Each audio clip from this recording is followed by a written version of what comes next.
غامدی صاحب کا مسئلہ شروع ہوتا ہے نا تو وہ سنت کو مانتے ہیں کہ جی سنت تو ہے. اچھا پھر وہ کہتے ہیں سنت اور حدیث میں فرق ہے. سر سنت اور حدیث میں فرق کو کون نہیں مانتا؟ ہم نے کب کہا سنت اور حدیث میں فرق نہیں ہے؟ لیکن ہم کہتے ہیں کہ آج کی ڈیٹ میں سنت اور حدیث انٹرچینجبل ورڈ ہے. کیوں؟ سنت نبی علیہ السلام کا طریقہ ہو، آپ نے کر کے دکھایا ہو، فرمایا ہو، آپ کے سامنے ہوا ہو، جسے وہ کہتے ہیں حدیث تقریری، حدیث قولی، حدیث فعلی. یہ سب کی سب چیزیں سنت میں. ایون صحابہ کرام اور ابن رضوان کا جو اجماع ہے جن باتوں کے اوپر، یا کسی انڈیویجول صحابی کی رائے ہے اور باقی صحابہ کی مخالفت نہیں پائی جاتی، یہ سب کی سب چیزیں سنت ہیں. اس لیے کہ صحابہ کرام کا جو سورس آف نالج تھا وہ نبی علیہ السلام کی مبارک ذات تھی. وہ اپنی ذات سے تو کچھ نہیں کہیں گے جب دین کے حوالے سے تعلیم کر رہے ہوں گے. اور اگر کوئی کہتا ہے کہ صحابہ کرام نے اپنی ذات کے اعتبار سے بھی دین میں کچھ انجیکٹ کیا ہے، تا وقت ہے کہ باقی صحابہ کے اقوال کی روشنی میں یہ بات ثابت نہ ہو جائے کہ کسی سے مس ہینڈل ہوا ہے، وہ الگ بات ہے. اوورآل جس کے اوپر کنسنسس ہے، اور آپ کہیں کہ سارے صحابہ نے کنسنسس کر کے دین میں ایک نئی چیز داخل کر کے امت کو دے دی ہے، تو اس کا تو مطلب ہے سر قرآن جو ہے جو دین لے کے آیا تھا 1400 سال پہلے، وہ صحابہ کے ساتھ ہی پھر ختم ہو گیا، بلکہ سب سے پہلے تو معاذ اللہ اس کو ختم کرنے والی صحابہ ہو گئے. تو ایسا نہیں ہے. تو سورس آف نالج قرآن اور سنت ہے، یہ دونوں سورسز ہیں، اور ان دونوں کو ملا کے ہم کسی منطقی انجام تک پہنچیں گے. یہ قرآن کا عیب نہیں ہے کہ اگر کوئی شخص سنت کو حجت مانتا ہے، یہ قرآن کا عیب نہیں ہے. قرآن ہی نے بتایا کہ سنت کی طرف جاؤ. اس کو میں سمجھاتا ہوں، ہم جب بچپن میں جن دنوں میں ہم نے میٹرک کی ہے 1992 میں، اس وقت تو یہ کیلکولیٹر استعمال کرنے کی اس طرح اجازت نہیں ہوتی تھی، تو لاگرتھم کی بک ملتی تھی، لاگ کے لیے ایک علیحدہ سے بک کھولنی پڑتی تھی، پھر آپ ویلیو ڈالتے تھے. اسی طریقے سے قرآن نے ہمیں سنت کی طرف گائیڈ کیا، حج کی طرف، نماز کی طرف، زکوٰۃ کی طرف ریفر کر دیا. وہ جس طرح لاگ کی بک علیحدہ تھی وہ سنت، اور وہ سنت ریٹن فارم میں آ گئی احادیث کی شکل میں. اب احادیث کے جو نسخے لکھے گئے آج سے 1200 سال پہلے، لوگ کہتے ہیں جی ہمیں کیا پتہ جی کہ وہ 1200 سال پہلے 1200 سال گزر گئے ہیں. اچھا ہم ایک معصومانہ سوال کرتے ہیں، بینگ این انجینئر، ایک وہ علم ہے جو 1200 سال پہلے فریز ہو گیا، اور ایک وہ علم ہے جو آج تک فریز نہیں ہو رہا. جو نیا مولوی آتا ہے وہ اپنی سنت جاری کر دیتا ہے. کوئی کہتا ہے جی یہ جو گرین پگڑی سنت ہے، کوئی کہتا ہے جی یہ براؤن پگڑی سنت ہے. اور یہ کتابوں کا کتنا احسان ہے اس امت کے اوپر، ان محدثین کا، کہ انہوں نے آج کی ڈیٹ میں تو 1200 سال کہہ رہا ہوں، ہو سکتا ہے مزید 1000 سال بھی گزر جائیں، کہ انہوں نے آپ کو ایک چھلانگ میں 1200 سال عبور کروا کے نبی علیہ السلام کے پہلے 300 سال کا جو زمانہ ہے وہاں پہ پہنچا دیا کہ اس وقت تک کن چیزوں کو سنت مانا جاتا تھا، اور وہ انہوں نے ریٹن ریکارڈ میں رکھ دی. اور ایک وہ ہے جو ان 1200 سال میں جتنی تبدیلیاں ہوئی ہیں، ایڈ ہو کے کئی میجورٹی میں وہ لوگ چیزیں فالو کر رہے ہیں، اور وہ میجورٹی کی وجہ سے اتھارٹی بنی ہوئی ہے. تو جب ان کو پیش کیا جاتا ہے وہ نہ قرآن پہ پوری ہو رہی ہوتی ہے نہ حدیث پہ، تو ایک عام آدمی کا پھر یہی اپروچ ہوگی نا کہ یار مجھے آج کا دین نہیں، 1200 سال پہلے دین کس طرح کا تھا، کوئی ریٹن میں ہے، کوئی ریکارڈ بتائیں. تو ہم کہیں گے ہاں ہے، کیونکہ ان 1200 سال میں جو تبدیلیاں ہیں، جو وقت کے تھپیڑے ہیں، جو علماء نے اس میں چیزیں داخل کی ہیں، اس سے تو وہ چیزیں آزاد ہوئی نا. اور اگر آپ کہتے ہیں نہیں ہم نے ان کتابوں کو نہیں لینا، سینہ بسینہ لینا ہے، تو سر ٹھیک ہے، پھر آ جائیں. سینہ بسینہ پہ سب سے پہلے تو یہ بات کرنے والے پھنس جائیں گے. غامدی صاحب تو کہتے ہیں رفع ذہن کے بغیر بھی نماز ہو جاتی ہے، اس کے ساتھ بھی. ہم کہتے ہیں اب آپ اپنے اصول پہ قائم رہیں. ہم جائیں گے عرب، صحابہ کی اولاد ہیں، سینہ بد سینہ دین ٹرانسفر کر رہے ہیں، اور دیکھتے ہیں وہاں کیا ہو رہا ہے.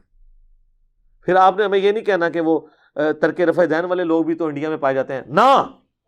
پھر انڈیا کی نہیں ہم تواتر مانیں گے. کیوں؟ کیونکہ انڈیا کے جو لوگ ہیں رہنے والے، وہ تو ہندوؤں کی اولادیں ہیں.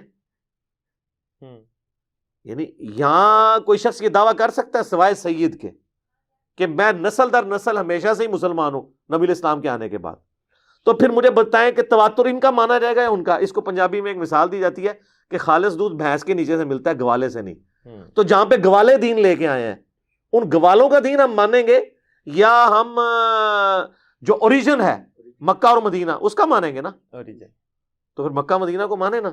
پھر وہاں پہ اور بحثیں شروع ہو جائیں گی. ہوتا یہ ہے کہ ایک اصول کے اوپر قائم نہیں رہتے. مصیبت ہمارے لیے کھڑی کر دیتے ہیں. تو لوگوں کو نظر آ رہا ہوتا ہے.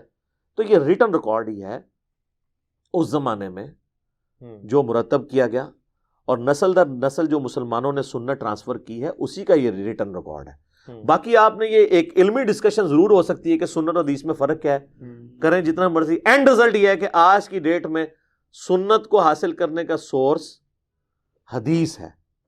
عملی تواتر تو ہے, لیکن عملی تواتر صرف وہ والا مانا جائے گا جو اجماع امت ہے. اگر بنگلہ دیش کا عملی تواتر دیوبندیت ہے, ایران کا عملی تواتر شیعہ ہونا ہے, پاکستان کا عملی تواتر بریلوی ہونا ہے, اور سعودیہ کا عملی تواتر اہل حدیث ہونا ہے, تو پھر آپ کدھر جائیں گے؟ اجماع اور عملی تواتر تو وہ مانا جائے گا نا جس میں پوری امت کنسنسس کرتی ہو. مثلا نمازیں 5 ہیں, فرض رکعتوں کی تعداد 17 ہے, نماز قبلہ رخ ہو کے پڑھنی ہے, مردے کو قبلہ رخ دفنانا ہے, کنسنسس ہے. اب جہاں پہ اختلاف آئے گا پھر آپ کس کی بات مانیں گے؟ جس کی آواز اونچی ہے. آپ نے خود ہی کہا کرائٹیریا ہوگا نا جی. ایک بندہ کہتا ہے جی کہ یہ جو ٹیبل ہے یہ 3 فٹ چوڑا ہے, ایک کہتا ہے یہ 3 کلومیٹر ہے, اور ایک کہتا ہے 3000 کلومیٹر ہے. تو جس 3000 والے کی اگر آواز اونچی ہوئی تو وہ جیت جائے گا. تو یا دوسرا طریقہ جی فیتا مار کے دیکھو کہ بھئی ٹیسٹ کیا, بالکل اس کا جو کرائٹیرین ہے اس کے اوپر اس کو جج کیا جائے. تو جہاں پہ سنت میں اختلاف آ رہا ہوگا پھر الٹیمیٹلی ہمیں حدیث کی طرف جانا پڑے گا کہ ایک وہ ریکارڈ ہے جو ہمیں ماں باپ نسل در نسل ٹرانسفر کرتے آئے ہیں اور ہر علاقے میں ڈیفرنٹ کرتے آئے ہیں, اور ایک وہ ریکارڈ ہے جو 1200 سال پہلے فریز ہوا تھا. اور آج اگر ہمیں ایسے لوگ مل جائیں جو وہی بات کر رہے ہیں جو 1200 سال پہلے فریز ہوئی بھی تھی, تو ان کو فوقیت دی جائے گی بنسبت ان لوگوں کے کہ جن کا آج تک علم فریز نہیں ہو رہا. کبھی کچھ بات کرتے ہیں, کبھی کچھ بات. آپ صرف ایک چھوٹی سی مثال لے لیں, فرض نماز کے بعد اذکار جو ہیں ہر بندے نے اپنا شروع کیا ہوا ہے, جبکہ آپ احادیث کی کتابوں میں آئیں گے تو آپ کو وہ سنت اذکار ملیں گے. ہم نے باقاعدہ اس پہ پورے حوالوں کے ساتھ بلو اور گرین کارڈ لکھے ہیں. تو پھر آپ جج کر سکتے ہیں یار جو یہ بات کرتا ہے وہ ٹھیک کرتا ہے, واقعی یہ بات لکھی ہوئی ہے, اور یہ بات اس طرح نہیں اس طرح. تو لوگ اپنی لاجکس تو بہت ساری پیش کرتے ہیں. تو یہ سنت اور حدیث آج کی ڈیٹ میں بالکل ایک ہے, اگرچہ ان میں فرق پایا جاتا ہے. البتہ وہ سنت جو عملی تواتر سے ثابت ہے, جسے دنیا میں کوئی اور اختلاف نہ پایا جاتا ہو اس معاملے کے اندر, تو وہ اتنی بڑی حجت ہے, اسی کو ہم اجماع امت بھی کہتے ہیں. وہ اتنی بڑی حجت ہے کہ اس کے مقابلے پر اگر ہمیں خبر واحد بھی ملے, کوئی صحیح حدیث بھی ملے, ہم اسے نہیں ایکسیپٹ کریں گے. ہم اس حدیث کو منسوخ تصور کریں گے, یا وہ حدیث صحت پہ اترتی نہیں ہوگی. یہ امام شافعی کا موقف ہے. تواتر, لیکن یہ نہیں ہے کہ آپ کہیں جی چاند علماء کی یہ بھی رائے ہے لہٰذا اس سے یہ حدیث فارغ ہوگی. نہیں, تواتر ملے, سب کا کنسنسس ہو, ہم کہیں گے ہاں جی لے کے آئیں, اب بتائیں کون سی حدیث ٹکرا رہی ہے, ہم اس کو چھوڑ دیں گے. یہ پریکٹیکلی کوئی بات بھی تو سامنے آئے نا. تھوریٹیکلی بات کرنے سے کبھی بھی ایشوز ریزالو نہیں ہوتے. ہوتا ہے کہ یہاں پہ لوگ علمی بحثیں کرتے رہتے ہیں, ٹی وی پہ بھی بڑا علم جھاڑتے رہتے ہیں, لوگ بھی سنتے ہیں, کہتے ہیں ماشاءاللہ کیا فراوانی ہے. بھئی آپ گراؤنڈ ریالٹیز پہ بات کریں کہ یہ چیز ہے, یہ عملی تواتر سے پوری دنیا کے مسلمان ٹرانسفر کر رہے ہیں, اور بخاری کچھ اور کہہ رہا ہے, مسلم کچھ اور کہہ رہا ہے. وہ مثال سامنے لے کے, اگر مثال نہیں ہوگی, ایک جنرل بات ہوگی, تو اس طرح تو کوئی رزلٹ نہیں نکلے گا. تو لوگوں کو دین سے متنفر کرانے والی بات ہے نا. اور پھر جب آپ وہ مثال دیں گے پھر پہلے اپنی ڈاکٹرائن کلیئر کریں گے کہ میرا یہ سورس آف نالج ہے, میں ان چیزوں کو حجت مانتا ہوں, قرآن کو بھی سنت کو بھی. اب آپ آگے لے کے چلیں, یہ نہ ہم کوئی بات پیش کریں پھر کوئی اور اصول ماننا شروع کر دیں. تو سنت اور حدیث آج کی ڈیٹ میں ایک ہے. سنت عملی تواتر ہے, اجماع امت ہے, اور ہمارا یہ دعویٰ ہے کہ جو صحیح الاسناد احادیث میں کوئی ایک حدیث بھی ایسی نہیں ہے جو سنت اور اجماع کے خلاف ہو, بشرطے کہ وہ حدیث منسوخ نہ ہوئی. وہ ناسخ منسوخ تو قرآن کے اندر بھی آیا ہوا ہے. تو کوئی اگر پریکٹیکل مثال ہے تو سامنے لے آئیں, ہم اس کی بات کر لیتے ہیں. صحیح مسلم میں حدیث ہے, اور میں مسلم کے حوالہ اس لیے دے رہا ہوں کہ ریٹن ریکارڈ ہے, آپ کے لیے ہے کہ پوری امت کو پتہ ہے یہ عملی تواتر سے. آپ علیہ السلام نے فرمایا, صحیح مسلم کی حدیث ہے, کوئی شخص بائیں ہاتھ سے کھانا نہ کھائے, بائیں ہاتھ سے شیطان کھاتا ہے, تم کھانا دائیں ہاتھ سے کھاؤ. آپ کہتے ہیں مسلم شریف میں اتنے سخت الفاظ آ گئے, چھوڑ دیں. آپ ذرا مسلمانوں سے پوچھ لیں, دنیا میں کون سا مسلمان ہے جو کہتا ہے الٹے ہاتھ سے کھاؤ. یہ حدیث کی کتابیں نہ بھی ہوں, بخاری مسلم کی شکل بھی نہیں کسی نے دیکھی ہوگی, وہ بھی آپ کو بتا رہا ہوگا, وہ بھی اپنے بچے کو سکھا رہا ہوگا دائیں ہاتھ سے. عملی تواتر ہے. اور ایسا عملی تواتر ہے کہ دنیا میں کوئی مسلمان نہیں ہے جو الٹے ہاتھ سے کھانے کی ترغیب دلائے. ہمیشہ بچے کو دائیں ہاتھ سے کھانے کی ترغیب دلائی جائے گی. مسلم شریف میں حدیث ہے. اگر اب کوئی اس کا مذاق اڑائے گا اور کہے گا میں اس کو نہیں مانتا, یہ فضول چیز ہے, پھر ہم کہیں گے اب یہ دین کے اوپر حملہ ہے اور نبی علیہ السلام کی سنت میں حملہ ہے. اچھا, اسی طریقے سے نبی علیہ السلام ہر پسندیدہ کام دائیں طرف سے شروع کرتے تھے, لیکن کوئی بائیں طرف سے کرتا ہے سوائے کھانے کے تو آپ نے کوئی اس پہ قدغن نہیں کی. یا ایک اور چیز سنن ابن ماجہ میں ملتی ہے کہ دائیں ہاتھ سے لین دین کرو, شیطان بائیں ہاتھ سے کرتا ہے. وہ لین دین بھی ہے نہیں, آپ کسی نے پیسے دینے کو چیز لینی ہے, لیکن اگر کوئی ہے لیفٹی ہے, اس کی بائیں بازو میں طاقت ہی نہیں ہے, تو اس کے اوپر شریعت تو یہ قدغن نہیں لگا رہی ہے. اب آگے آ جائیں, جو بخاری مسلم میں حدیث ہے کہ نبی علیہ السلام اپنے پسندیدہ کاموں کو دائیں طرف سے شروع کرتے تھے. یعنی کرتا پہننا ہے تو پہلے دائیں آستین پھر بائیں آستین, جوتی پہننی ہے تو پہلے دائیں پھر بائیں. تو انہوں نے بھی اس کو اسی طریقے سے تعلیم فرمایا کہ کرتے تھے. بالکل اس طریقے سے تعلیم نہیں فرمایا کہ وہ آپ صلی اللہ علیہ وآلہ وسلم جو ہے نعوذ باللہ من ذالک یہ فرمایا کرتے تھے کہ جو پہلا بایاں جوتا پہنے گا وہ گناہگار ہو جائے گا, اور یہ بایاں جوتا پہلے شیطان پہنتا ہے لہذا تم. یہ تو نہیں ہے, تو یہ اس لیول کی نہیں ہے. باقی آج کل ہماری تبلیغی جماعتوں کی وجہ سے, دعوت اسلامی کی وجہ سے یہ جو چھوٹی چھوٹی چیزوں کے اوپر اتنی نکیر ہوئی ہے, ان کا ذاتی شغف ہے. اور ان کے اوپر غامدی صاحب نے تو بہت بعد میں رد کیا ہے. ان کے اپنے علماء پہلے دن سے ان کو کہہ رہے ہیں کہ جو نبی علیہ السلام کی ذاتی شغف والی چیزیں تھیں ان کو آپ دین بنا کے پیش نہ کرو, بس صرف محبت کے طور پہ ضرور پیش کرو. ٹھیک ہے, جس طرح آپ نے کرتا پہنا ہوا ہے, میں نے بھی کرتا پہنا ہوا ہے, یا میں نے پگڑی پہنی ہوئی ہے, نبی علیہ السلام کا ذاتی ایک شغف تھا, ہم اس کو فالو کرنے کی کوشش کرتے ہیں. لیکن جہاں آپ علیہ السلام نے اس کو ایز اے دین تعلیم فرمایا ہے, جس سنت کو, تو وہ داڑھی ان میں ہی آتی ہے. حدیثیں بخاری مسلم کی داڑھی پہ چھوڑ دیں. غامدی صاحب نے خود 80s میں ایک مضمون لکھا تھا کہ داڑھی شاعر اسلام ہے, جو ان کا رسالہ چھپتا تھا. اس وقت انہوں نے بڑے دلائل دیے, ان میں سے کئی دلائل اب بھی وہ مانتے ہیں. وہ یہ مانتے ہیں کہ تمام نبیوں کی داڑیاں تھیں. میں اس سے ایک سٹیپ آگے جاتا ہوں, دنیا میں تمام ریلیجس پرسنالٹیز کی داڑیاں ہوتی ہیں, نہ بھی رکھیں وہ مانتے ہیں, چاہے وہ کرسچنز ہوں, جیوز ہوں, ہندو بھی. ایون یہ جو ڈاکٹر ذاکر نائک کے ساتھ جس کا مناظرہ ہوا تھا, سری سری روی شنکر, اس کی زلفیں بھی ہیں, داڑھی بھی ہے. تو میرا یہ ماننا ہے کہ داڑھی کے مرد کے لیے شعار ہونے کے اوپر انسانیت کا اجماع ہے, مسلمانوں کا عملی تواتر نہیں, انسانیت کا. اب ایک سٹیپ آگے آ جائیں. آپ یہ کہیں گے کہ جی ہندو یہ تو نہیں کہتے کہ جو داڑھی نہیں رکھتا وہ گناہگار ہوگا. ٹھیک ہے, اب ہمیں اس میں اسلام میں آنا پڑے گا, کیونکہ ہندو تو کئی اور عقائد بھی ایسے رکھے ہوئے ہیں. اسلام میں اللہ کے فضل سے امت میں کبھی یہ موقف نہیں رہا کہ مرد داڑھی نہ رکھے تو خیر ہے, رکھنے کی ترغیب دلائی گئی. احادیث میں اسی کے چیپٹرز بنے, اور یہ وہ سنت ہے جو عملی تواتر سے آئی ہے.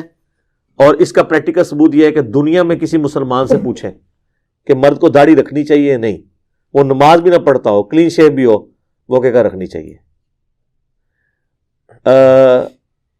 غامدی صاحب کے لیکچرز بار بار سن کے اس کی برین واشنگ ہو جائے, لادہ بات ہے. تو غامدی صاحب سے تو ہم معصومانہ سوال کریں گے کہ آپ سے پہلے داڑھی کے معاملے میں اس طریقے سے داڑھی کو ہینڈل کرنے کا یہ سنت طریقہ کب سے شروع ہے؟ صحابہ, تابعین, تبع تابعین کو اپنا ہم نوا ایک پیش کریں امت میں. امت تو ترغیب دلاتی آئی ہے اس حوالے سے. واجب فرضیت کی ہم بات نہیں کر رہے ہیں, سنت ہونے کی, اور سنت بھی ایز اے دین ہونے کی. ایز اے دین. اور ہم تو قرآن کی روح سے اسے فرض سمجھتے ہیں داڑھی کو. صحیح. طریقے کے طور پہ سنت مانتے ہیں, انٹینسٹی کے لحاظ سے مرد کے لیے فرض سمجھتے ہیں, کیونکہ جس طرح آپ نے کہا نا قرآن پرائورٹی پہ, تو قرآن میں واضح حکم ہے سورہ النساء آیت نمبر 119 میں, وَلَآمُرَنَّهُمْ فَلَيُغَيِّرُنَّ خَلْقَ اللَّهِ, میں انسانیت کو ابھاروں گا کہ تیری بنائی ہوئی تخلیق کو, شیطان نے کہا تھا, وہ بدلیں گے. داڑھی مرد کی اگتی ہے, عورت کی نہیں اگتی. یہ مرد کی تخلیق ہے جو اللہ نے دی ہے. اس کو بدلنا شیطانی طریقہ ہے قرآن کی روح سے. اور یہ قرآن کی آیت میں بخاری مسلم کی وہ ساری احادیث فٹ ہیں جن میں نبی علیہ السلام نے داڑھی بڑھانے کا حکم دیا ہے. اب اس کے اوپر کاؤنٹر نیریٹو کسی نے کھڑے کرنا ہے تو ہمیں پہلے قرآن سے دلیل لا کے دے کہ قرآن میں ہو کہ جی مرد اللہ کی بنائی ہوئی تخلیق کو بدل سکتا ہے. اس میں اگر کوئی یہ پلی لے گا کہ تخلیق بدلنا اگر اسی طریقے سے ہی منع ہے تو پھر آپ ختنہ کیوں کرواتے ہیں, زیر ناف بال کیوں صاف کرتے ہیں, تو ہم کہیں گے کہ وہ بھی عملی تواتر اور اجماع سے اور بخاری مسلم کی درجنوں احادیث کی روشنی میں نبی اسلام کا حکم ہے کہ 5 چیزیں فطرت سے ہیں: ختنہ کروانا، مونچھیں پست کرنا، اور اس کے بعد زیر ناف بالوں کو صاف کرنا، بغلوں کے بالوں کو صاف کرنا، اور مسلم شریف میں الفاظ ہے داڑھی بڑھانا بھی. تو یہ چیزیں فطرت ہیں، یہاں پہ یہ فطرت ہے. اور اس کی حکمت ہے، ان بالوں میں پسینہ جمع ہوتا ہے. آپ داڑھی دیکھ لیں، اللہ نے ایسی جگہ اگائی ہے کہ یہاں پسینہ جمع ہو ہی نہیں سکتا، کیونکہ یہ پسینہ اسی کا جمع ہوگا اگر یہ ٹھوڑی اور گلے کا جوڑ یوں ہوتا ہے ہر وقت. اللہ نے اس کو ایسے علیحدہ رکھا ہے. اور داڑھی تو سر ساری فطرت ہی اللہ نے رکھ دی ہے. یہ دیکھیں نا، یہ جوڑ اپنی اصلی حالت میں یہاں رہتا ہے. ہر بندہ ایسے تو نہیں ہر وقت رہ سکتا، تو پھر یہ بال بھی نہ کاٹنے پڑتے. یہ اللہ نے اس کو علیحدہ کیا ہے کہ اس میں جتنا بھی پسینہ ہے خشک ہو جائے گا. یہاں والا پسینہ خشک نہیں ہوتا، بدبو آتی ہے. اسی طریقے سے زیر ناف بالوں والی جگہ. تو یہ اللہ نے ہر چیز اپنی جگہ پرفیکٹ رکھی ہوئی ہے. ہم داڑھی کو فرض سمجھتے ہیں انٹینسٹی کے طور پہ قرآن کی روح سے، اس لیے کہ داڑھی منڈانا یہ اللہ کی بنائی ہوئی تخلیق کو بگاڑنا ہے، اور یہ عورتوں کی مشابہت ہے. بخاری مسلم میں حدیث ہے کہ ان عورتوں پہ لعنت جو مردوں کی مشابہت کریں، ان مردوں پہ لعنت جو عورتوں کی مشابہت کریں. اب رہ گئے داڑھی کی مقدار کتنی ہو. تو سر ہمارا یہ دعویٰ ہے کہ داڑھی کی مقدار کے اوپر اللہ کے فضل سے امت میں کبھی اختلاف نہیں رہا کہ جی داڑھی اگر کوئی چھوٹی کر لیتا ہے تو وہ حرام کا مرتکب ہے. پہلا بندہ شاہ اللہ دہلوی ہے، المتوفی 1052 ہجری، جس نے امت کو یہ پٹی پڑھائی ہے کہ مٹھی سے کم داڑھی جو ہے وہ حرام ہے. اسی پٹی کو لے کے احمد بریلوی صاحب چلے اور آج ہنگامہ لوگوں نے کھڑا کیا. ہمیشہ یہ بات ہوتی تھی کہ داڑھی مطلقاً مرد کے لیے فرض ہے، اور سنت یہ ہے کہ مٹھی ہو. یہ کسی فقہ کی کتاب میں نہیں لکھا ہوا کہ مٹھی سے جس نے کام کر لی وہ ملعن ہو گیا اور لعنتی ہو گیا اور اس امام کے پیچھے نماز بھی نہیں ہوگی، یہ بھی نہیں ہوگا، وہ بھی نہیں ہوگا. قطعاً نہیں، یہ کہیں بھی نہیں تھا. یہ انہوں نے آج کل شروع کیا. اسی ہم تو قائل ہیں جس طرح آپ کی داڑھی ہے، ان کی داڑھی ہے، ہم نے تو کبھی نہیں کہا کہ یہ داڑھی جو ہے وہ آپ حرام کے مرتکب ہیں. صرف یہ کہیں گے کہ اگر مٹھی ہوتی تو نبی علیہ السلام کے طریقے کے زیادہ قریب ہوتی. ابھی بھی نبی علیہ السلام کے طریقے پر ہی ہے، تھوڑا سا دور ہے. جس طرح کہ پگڑی ہے زیادہ قریب ہے، ٹوپی ہے تھوڑی کم ہے، اور اگر کسی نے رومال رکھا ہوا ہے تو وہ بھی آلموسٹ قریب ہی ہے. تو اس طریقے سے انٹینسٹی کی بات کریں تو ہم اس کی انٹینسٹی کو فرض سمجھتے ہیں. ٹھیک ہو گیا. اچھا علی بھائی، اگر میں آپ کی گفتگو کو کنکلوڈ کرنا چاہوں تو میں یہ عرض کروں کہ غامدی صاحب کے نزدیک جو دین ابراہیمی ہے، وہاں سے جو عملی تواتر چلا آ رہا ہے، جن اعمال کا، جن طریقوں کا، نبی کریم صلی اللہ علیہ وآلہ وسلم نے ان میں کچھ تجدید یا تصحیح کر کے اس کو جاری کر دیا. اس کو ہم سنت کہتے ہیں. ٹھیک ہے، لیکن آپ یہ کہہ رہے ہیں کہ اس میں جو نئی چیزیں شامل ہوئی ہیں، جو حدیث کے تھرو شامل ہوئی ہیں، یا جس کو ان صحاح ستہ میں شامل کیا گیا یا جو اور کتب میں شامل ہیں، وہ ان کو بھی آپ سنت قرار دے رہے ہیں. ہم تو کوئی نئی چیز نہیں مانتے کہ کسی محدث نے کوئی نئی چیز داخل کی ہے. جو کچھ سیکھا ہے وہ نبی علیہ السلام سے ہی سیکھا ہے. دین ابراہیمی میں کہیں پر بھی یہ داڑھی یا اس قسم کے دین ابراہیمی کو جو آپ کنکلوڈ کر رہے ہیں وہ کون سی ٹیکسٹ بک ہے جس سے آپ نے کاؤنٹر ویریفائی کیا ہے تو یہ داڑھی والی حدیثیں اس کے خلاف نکل آئی ہیں؟ وہ بک کدھر ہے ابراہیم علیہ السلام کی؟ کہیں نہیں. وہ عملی تواتر. تو عملی تواتر میں نے پہلے کلیئر کیا ہے نا کہ دنیا کا کون سا مسلمان ہے جو کہتا ہے داڑھی نہیں رکھنی چاہیے؟ احسن عمل ہے سر. نہیں، احسن عمل نہیں، یہ بحثیں آج کی ہیں. آپ ابھی چلے جائیں لوگوں سے پوچھیں کہ کیا مسلمان مرد کو داڑھی رکھنی چاہیے، منڈانی چاہیے، اور وہ جو داڑھی مونڈ بھی رہا گا اس سے پوچھیں کہ کیا تمہارا موقف ہے کہ تم غلط کر رہے ہو، یہ گناہ ہے. واللہ وہ کہے گا گناہ ہے. یہ بالکل جھوٹ بول رہے ہیں جو بھی بول رہا ہے. دنیا کا کوئی مسلمان اٹھا کے دیکھ لیں، وہ کہے گا گناہ ہے. اپنی نہیں رکھی ہوئی ہوگی. سر داڑھی اتنی بڑی سنت ہے اور اس کی اتنی طاقت ہے کہ داڑھی منڈا بھی کہتا ہے یار مجھ سے غلط ہو رہا ہے. کیوں جی؟ اس طرح کہ نہیں، عام صاحب وہی لوگ تھے نا. ٹھیک ہے، میں نے سٹارٹ ہی پہلے لیا کہ میں عملی تواتر میں انسانیت کے اجماع سے شروع ہوں. پھر آپ موڑ موڑ کے وہ بات تو نہ کریں جس کا میں جواب کو دے چکا ہوں. ٹھیک، جو پبلک خود جج کرے گی. میں تو جس کو کہتا ہوں آخری درجے تک نا وہ گھر پہنچا کے آتا ہوں کسی کو. میں نے سٹارٹ ہی وہیں سے لیا تھا. صحیح. اب اس بات کی اگر لکیر پیٹنی ہے تو اس کا بڑا آسان طریقہ آپ کہیں گے جی یہ میرے پاس ریٹن ریکارڈ ہے سنت ابراہیمی کا جس کو امت تواتر سے مان رہی ہے اور اس کے خلاف ہے یہ بات. تو جب نہیں ہے ٹینٹ تے کھیڑو. ٹھیک ہو گیا. اس کا یہ مطلب ہے علی بھائی جو میں یہ سمجھاؤں کہ سنت ابراہیمی جو دین ابراہیمی ہے اس میں جو سنت کا کردار ہے اس میں تصحیح کے علاوہ نبی کریم صلی اللہ علیہ وسلم نے تجدید بھی کی. ہمیں اس سے کوئی غرض نہیں ہے. یہ دین ابراہیمی سر نہیں نا, یہ تو تب ہونا جب آپ کے پاس سنت ابراہیمی کا کوئی ریٹن ریکارڈ موجود ہو اور بعد والا ریکارڈ اس سے میچ کریں کہ اس کے جی 35 صفحے تھے اب 135 ہو گئے. جب ایک چیز ایگزسٹ ہی نہیں کرتی آج کی ڈیٹ میں تو یہ علمی شہوت پوری کرنے والی بات ہے نا. اینڈ ریزلٹ یہ ہے آپ چاہے اس کو ویسے کہہ لیں یا ایسے کہہ لیں, دین ہوا جو محمد رسول اللہ نے ہمیں سکھایا. ہمیں اس سے کوئی غرض نہیں ہے کہ وہ ابراہیم نے دیا تھا نہیں دیا تھا, ہمیں اس سے کوئی غرض نہیں ہے. ہمیں یہ ہے کہ نبی علیہ السلام نے جو دین سکھایا اس میں پہلے 35 صفحے سے وہ 70 ہوئے یا 35 کے 35 رہے یا 35 کے 34 ہو گئے. اینڈ ریزلٹ کو دیکھیں نا کیا ہے. اینڈ ریزلٹ یہ آج کی ڈیٹ میں کہ دین ہوا ہے جو محمد رسول اللہ نے ہمیں سکھا دیا. یہ ایک علمی بحث ہو سکتی ہے کہ آپ یہ کہنا شروع کر دیں کہ نبی علیہ السلام کی پڑنانی کا یہ نام تھا اور ان کے پڑنانے کے ساتھ شادی فلاں جگہ پہ ہوئی تھی اور فلاں نے رشتہ طے کرایا تھا. تو یہ علمی شہوت ہے نا, اس کو میں نے نام اس کے لیے میں نے ٹرم ڈیوائس کی علمی شہوت. خام خواہ کی بحث ہے. وہ اینڈ ریزلٹ پہ آؤ. اینڈ ریزلٹ یہ ہے, یہ ایک بندہ کہتے ہیں جو فلاں جگہ جو ہے وہ فلاں جگہ پہ وہ 3 نمازوں کا طریقہ لکھا ہے فلاں 2 لکھا ہو. یار اینڈ ریزلٹ یہ ہے کہ پوری امت 5 نمازیں مانتی ہے. صحیح, دیٹس آل. وہ کیسے آئی؟ اچھا جی مغرب میں وہ 3 رکھتے کیوں ہیں جی؟ کسر باقی سب کسر ہے, مغرب کی کسر کیوں نہیں ہوتی ہے؟ تو ہم ان ساری باتوں کا جواب کیا دیتے ہیں کہ نبی اسلام نے تعلیم فرمایا. کیا میرے پاس کوئی ریکارڈ ہے کہ حضرت ابراہیم علیہ السلام نے مغرب سے پہلے 2 نفل پڑھے تھے یا بعد میں پڑھے تھے؟ کوئی ریٹرن نہیں ہے نا. جب ایک چیز ایگزسٹ ہی نہیں کرتی تو ایسے کیوں ٹامک ٹوئیاں ہم کر رہے ہیں؟ اینڈ ریزلٹ یہ کہ جو ہمارے پاس دین موجود ہے جس فارم میں نبی علیہ السلام نے امت کو ٹرانسفر کیا ہے, دیٹس آل. ٹھیک ہو گیا. پرابلم اس وقت کھڑی ہوگی جب آپ کہیں کہ قرآن میں سنت ابراہیمی یہ لکھی ہوئی تھی, حدیثیں یہ بتا رہی ہیں, یہ دیکھیں بالکل اپوزٹ ہے. کوئی شاید کڈو نہ باہر, کوئی پریکٹیکل مثال لے کے آؤ نا. علمی شہوت نہیں, پریکٹیکل مثال 1 پوائنٹ ایجنڈے کے اوپر. داڑھی تھا میں نے اس کو کلیریفائی کر دیا.